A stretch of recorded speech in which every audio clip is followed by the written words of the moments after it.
Hello everyone. UG part 3 paper 7 और topic है प्रथम विश्व युद्ध के बाद चीन जापान संबंध। जापान ने 1914 से पहले तक अपूर्व आर्थिक प्रगति कर ली थी। 1910 में जापान ने कोरिया को अपना राज्य बना लिया। कोरिया में जापानी भाषा लागू की गई और उसे जापानी अर्थव्यवस्था के अनुकूल विकसित किया गया। जापान की पूंजीवादी एवं साम्राज्यवादी नीतियों के समर्थक चीन में जापानी आधिपत्य की वकालत कर रहे थे। जापान ने प्रथम विश्व युद्ध शुरू होने के कुछ समय पश्चात ही 15 अगस्त 1914 को जर्मनी को चेतावनी दी कि वह सिंगताओ और शातुंग के चीनी प्रांत वापस लौटा दे। जर्मनी द्वारा अस्वीकार करने पर जापान ने जर्मनी के विरुद्ध युद्ध की घोषणा कर दी और सिंगताओ और शातुंग में जापानी सेनाएं भेजकर जर्मनी के आधिपत्य वाली खानों एवं रेल मार्गों पर अधिकार कर लिया। युआन शिकाई की कमजोर सरकार जापानी हस्तक्षेप का विरोध करने में असमर्थ थी, किंतु उसने एक सैनिक क्षेत्र की सीमाएं तय कर दी जिसके बाहर जापानी सेनाएं अपनी गतिविधियां संचालित नहीं कर सकती थी।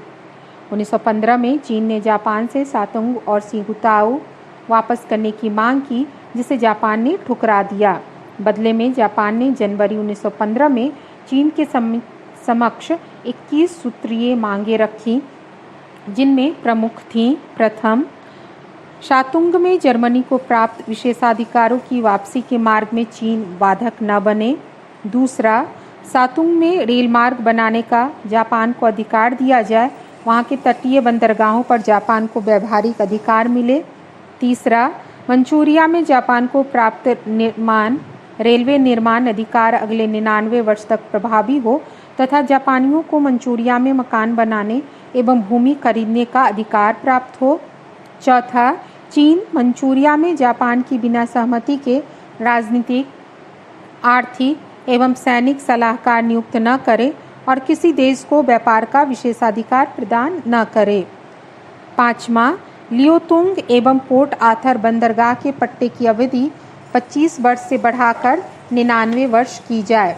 छठा, मध्य चीन में स्थापित हेन या पिंग इस्पात कारखानों पर जापान एवं चीन का सम्मिलित अधिकार हो। सातवां, चीन जापान की सहमति के बाद ही किसी देश को अपने बंदरगाहों के पट्टे या व्यापारिक विशेषाधिकार प्रदान करे।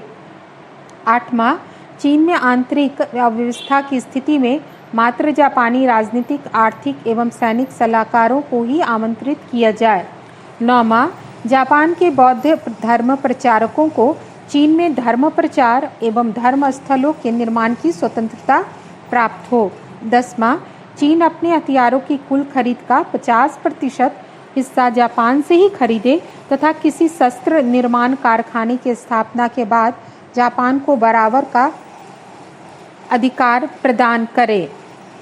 चीन को अपनी कमजोरी के कारण जापान की अधिकांश मांगें स्वीकार करनी पड़ी। अन्य यूरोपीय देश युद्धरत होने के कारण जापान का विरोध नहीं कर सके। जापानी मांगों को स्वीकार करने के कारण चीन में युआन शिकाई का भारी विरोध हुआ और उसे अपदस्थ होना पड़ा। पेरिस शांति सम्मेलन में चीन ने जापानी मांगों का भारी विरोध किया और अमेरिका का समर्थन प्राप्त करने में सफलता भी प्राप्त की। 1921 के वाशिंगटन सम्मेलन में चीन एवं जापान को आमंत्रित किया गया।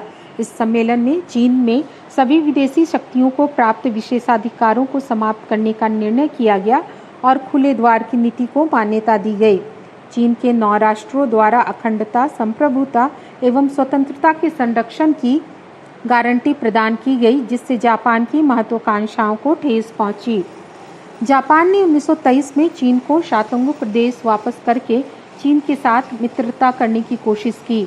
1922 के बाद जापान चीन एवं रूस के साथ संबंध सुधारने की नीति पर जोर देता रहा। 1925 में जापान ने शंघाई में पुलिस द्वारा मारे गए लोगों के परिवारों को क्षतिपूर्ति देने का वचन किया। 1927 में जापान के वाणिज्य एवं वित्त विशेषज्ञों ने एक योजना बनाई, जिसके अंतर्गत मंचूरिया, मंगोलिया एवं चीन की विजय को जापान के राष्ट्रीय अस्तित्व की रक्षा के लिए अनिवार्य माना गया। इस योजना को आधार बनाकर जापान ने 1921 के बाद चीन के प्रति आक्रामक नीति अपनाई। इस समय चीन में राष्ट्रवाद एवं साम्यवाद का उभार जापानियों के लिए चिंता का विषय बना हुआ था। मंचूरिया पर जापानी आक्रमण।